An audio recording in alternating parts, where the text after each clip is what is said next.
اللہ کو اپنا بنا لو، اللہ کو دل میں بسا لو،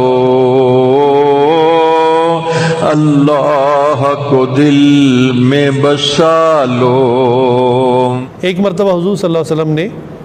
حج کے یعنی موقع پر زمزم کے کنویں پر گئے۔ پہلے کنواں تھا باقاعدہ، آپ کنویں کے قریب گئے تو ڈول پانی کا نکالا گیا، ان کو زمزم کا پانی پیش کیا گیا۔ حضور صلی اللہ علیہ وسلم نے وہ پانی پیا جتنا پینا تھا، اور سیر ہونے کے بعد جو پانی بچ گیا تو اب صحابہ آگے ہاتھ بڑھانے لگے کہ حضور کا بچا ہوا آسم کا تفاضل ہم لے لیں، کہ اس سے جو ہے ایک تو زمزم کی فضیلت، پھر حضور صلی اللہ علیہ وسلم کے مبارک منہ کا بچا ہوا زمزم، اس کی فضیلت تو کتنی بڑھ گئی، تو ہم لے لیں، سب آگے ہاتھ بڑھا رہے تھے۔ حضور صلی اللہ علیہ وسلم مسکرائے اور انہوں نے وہ جو پانی کا زمزم کا ڈول تھا نا واپس کنویں میں اڑیل دیا۔ تو صحابہ بڑے حیران ہوئے، یا رسول اللہ آپ یہ ہمیں دے دیتے، آپ نے واپس ڈال دیا۔ فرمائے جس طرح آپ کو طلب ہے، آپ کو خواہش ہے کہ آپ میرا تفاضل، میرا بچا ہوا پئیں،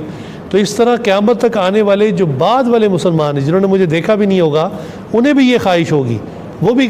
خواہش کریں گے جو ہے وہ کہ یا اللہ ہم حضور کے زمانے میں ہوتے، ہم بھی حضور صلی اللہ علیہ وسلم کا مبارک بچا ہوا تبرک پیتے اور فائدہ اٹھاتے، تو میں نے اس بچے ہوئے کو، تفاضل شدہ کو زمزم کے کنویں میں ڈال دیا۔ اب قیامت تک جو زمزم پیے گا اس کو زمزم کی فضیلت بھی ملے گی اور میرے اس مبارک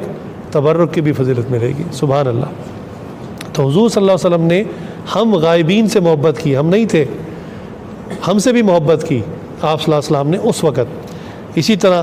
حضور صلی اللہ علیہ وسلم کے ایک صحابی ہیں صوبان رضی اللہ عنہ، وہ ایک مرتبہ ان کی مجلس میں دیکھا آپ صلی اللہ علیہ وسلم دعا کر رہے ہیں، اور دعا میں الفاظ یہ تھے کہ یا اللہ مجھے اپنے چاہنے والوں سے جلدی ملا دینا۔ تو وہ بڑے تڑپ اٹھے صحابی، چونکہ صحابہ جان نثار تھے، کہنے لگے یا رسول اللہ ہم آپ کے چاہنے والے ہیں، آپ کے ہر وقت خادم ہیں، اپنی گردنیں کٹانے کے لیے تیار ہیں،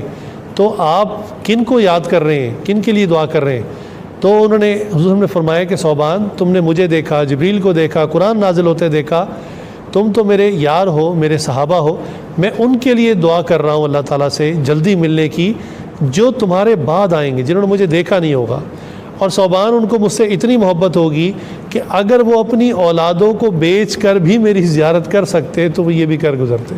اللہ اکبر۔ تو وہ یقیناً ہمارے بارے میں اور قیامت تک آنے والے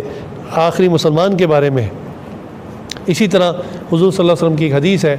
فرمایا کہ میں تب تک جنت میں نہیں جاؤں گا جب تک میرے آخری امتی کا فیصلہ نہیں ہو جاتا۔ حالانکہ آپ صلی اللہ علیہ وسلم کے لیے تو نہ قیامت کی ہولناکی ہے، نہ پل صراط ہے، نہ ترازو ہے، نہ میزان ہے، کچھ بھی نہیں۔ آپ صلی اللہ علیہ وسلم تو اللہ کے خاص مقربین میں سے ہیں۔ آپ صلی اللہ علیہ وسلم چاہیں تو فوراً سیدھا جنت میں چلے جائیں کہ چلو امت بھی حساب کتاب بھگتا کر آ ہی جائے گی، لیکن نہیں، آپ نے فرمایا یہ امت سے محبت کا اظہار ہے۔ فرمایا میں تب تک جنت میں جانے سے اپنے آپ کو روکے رکھوں گا، تب تک داخل نہیں ہوں گا جب تک میرے آخری امتی کا حساب کتاب نہیں ہوتا۔ یعنی جنہوں نے بالآخر جہنم میں جانا ہے وہ جہنم میں چلے جائیں، اور جنہوں نے جنت میں جانا ہے میں ان کو کسی نہ کسی طرح بچا کر اور جو ہے اللہ سے درخواست کر کے ان کی معافی استغفار کروا کے ساتھ نہیں لے جاتا۔ سبحان اللہ۔ تو حضور صلی اللہ علیہ وسلم کی مبارک ذات جو ہے وہ اتنا ہم سے چاہنے والی ہے، اتنی ہم سے محبت کرنے والی ہے، لہٰذا